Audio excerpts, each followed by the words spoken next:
நான் வந்து இப்போது அலரிப்பூ வந்து சாமிக்காக இந்த மாதிரி ரிங்கு மாதிரி கோக்க போகிறேன். நான் வந்து சிவராத்திரிக்காக கோவிலுக்கு போகிறேன் இல்லைங்களா, நான் அதுக்காக பூவெல்லாம் ரெடி பண்ணிட்டுருக்கேன்.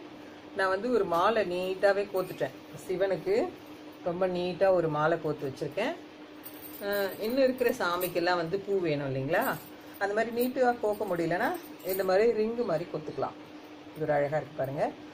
நார்மல் ஊசி நூல் எடுத்து எப்படி கோக்குறதுன்னு உங்களுக்கு நான் சொல்கிறேன். ஊசியில் நூல் நார்மலாக பூ கட்டுற நூலே தான் ரெடி பண்ணிட்டு நம்ம இந்த மாதிரி ரெடி பண்ணிக்கலாம். இப்போ கோவிலுக்குன்னு போனால் அங்கே நிறைய சாமி இருக்கும் இல்லைங்களா, நம்மளுக்கும் மனசு குறை இல்லாமல் எல்லா சாமிக்கும் பூ வச்ச மாதிரி இருக்கும். சிவனுக்கு மட்டும் ஒரு மாலை எடுத்துன்னு மீதி இருக்கிற சாமிக்கெல்லாம் இந்த மாதிரி ஒரு ரிங்கு அழகாக எல்லா சாமிக்கும் வைக்கலாம். எப்போவுமே நான் இந்த மாதிரி இதை ரிங்குன்னு தான் சொல்வேன். நான் நல்லா ரிங் மாதிரி அழகாக கோத்து எடுத்துன்னு போயிடுவோம். எல்லா சாமிக்கும் ஒன்று ஒன்று, நம்மளுக்கும் மனசு திருப்தியாக இருக்கும்.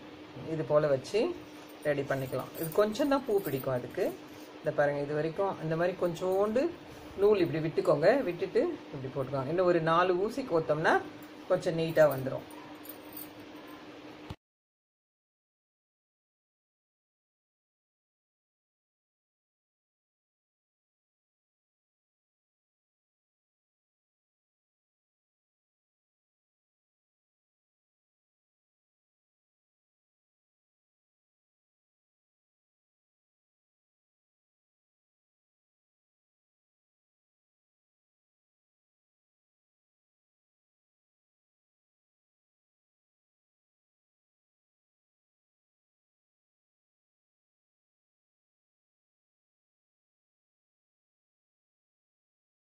இப்போ வந்து நான் இந்த அளவுக்கு கோத்து முடிச்சிட்டேன் பாருங்கள்.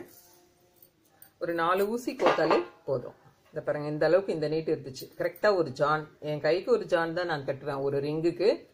இந்த லாஸ்ட்டில் நம்ம நூல் விட்டுருக்கோம் இல்லைங்களா, இந்த நூலும் நம்ம கோத்துனே இருக்கிறோம் இல்லைங்களா, அந்த நூலும் இது ரெண்டும் ஒன்றா பிடிச்சி இப்படி முடி போட்டுடணும். இது ரெண்டும் இப்படி ஒன்றா பிடிச்சி இப்படி முடி போட்டுட்டோம்னா அழகாக இருக்கும் பார்க்குறதுக்கும். நான் எப்பயும் 3 முடி போட்டு விட்டுருவேன். இந்த மாதிரி அழகாக ரெடி பண்ணிக்கலாம். இதை பாருங்கள், எல்லா சாமிக்கும் அழகாக இருக்கும். இது உச்சியில் வச்சோம்னா பார்க்குறதுக்கு ரொம்ப அழகாக இருக்கும். நீங்களும் இந்த மாதிரி ட்ரை பண்ணுங்கள். நீட்டு மாலை இந்த மாதிரி கிடைச்சா இந்த மாதிரி கட்டிக்கோங்க. இதுவும் ஊசி நூலில் தான் கோத்தேன் நான். இந்த மாதிரியும் ரிங்கு மாதிரியும் கோத்துக்கலாம். நான் வந்து இந்த மாதிரி இந்த கலர்லேயும் கோப்பேன். இந்த மாதிரி டார்க்காக இருக்குது பாருங்கள், இந்த அலரி செவ்வலரின்னு சொல்லுவோம் இதை நாங்கள். இதுவும் வெள்ளை கலர் அலரி, அது ரெண்டும் கூட பார்டர் வச்ச மாதிரி கொஞ்சம் கொஞ்சமாக வச்சு கூட ரிங்கெல்லாம் ரெடி பண்ணுவோம் நாங்கள். அந்த மாதிரியும் கோத்து வச்சுருக்கேன் நான், உங்களுக்கு காட்டுறேன். இங்கே பாருங்கள், இது வந்து செவ்வலரியும் வெள்ளை கலர் அலரியும் வச்சு இதே மாதிரி கோத்துருக்கேன் நான். நம்ம விருப்பப்படி இந்த மாதிரி கலர் கலராக கோத்துக்கலாம். இதில் தழை வச்சு கூட நம்ம அழகாக கோத்துக்கலாம். நான் வந்து இந்த மாதிரி ரிங்கு தான் வந்து நிறைய கோத்து வச்சுருக்கேன். பூவும் கட்டி வச்சுருக்கேன். கோவிலுக்கு போனால் நம்ம ஒரு பூவாச்சும் எடுத்துன்னு போகணும்னு சொல்லுவாங்க சாமிக்கு. அதனால் நான் இதெல்லாம் ரெடி பண்ணியிருக்கேன். நீங்களும் இதே மாதிரி ரெடி பண்ணி எடுத்துகிட்டு போங்க. நான் சிவராத்திரிக்காக சிவன் கோவிலுக்கு போகிறதுக்காக இதெல்லாம் ரெடி பண்ணியிருக்கேன். நீங்களும் அதே மாதிரி ரெடி பண்ணி எடுத்துன்னு போங்க.